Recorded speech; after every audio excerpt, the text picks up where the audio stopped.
ஒரு ஆட்சி அதிகாரத்தை எப்படி நடத்தணும், முடிஞ்சால் நம்மளால் நடத்தணும், முடியலாம் போயிட்டு யார்கிட்டையாவது கொடுத்துட்டு போயிடணும்.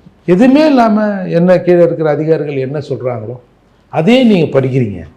ஆமாம் ஏப்பா அந்த எல்லா கோடையும் அழிங்க, முதலேருந்து கோடு போடுவோன்னா ஆமாம் அழிச்சிட்டு முதலேருந்து கோடு போடுங்க, இதான் கரெக்டுன்றீங்க.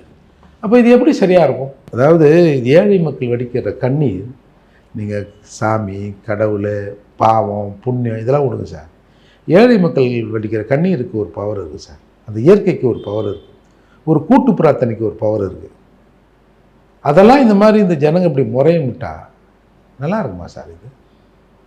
அப்போது 1-2 நடக்கிற போதே பண்ணணும் சார். இதை விட கொடுமை, இன்றைக்கி தன்னை அடமானம் வைத்து கொண்டவர், விற்று கொண்டவர், ஏன் இப்போ மட்டும் நடக்குதா? அப்போ நடந்தது தெரியுமா? டேய் என்னடா இது? உண்மையிலே நீங்களாம் மனுஷனுங்களா, இல்லை சோறை தான் திங்கிறீங்களா, இல்லை வேற எதுனா திங்கிறீங்களா? அப்போ நடந்தது, அப்போ நடந்தா இப்போ நடந்துடலாமா?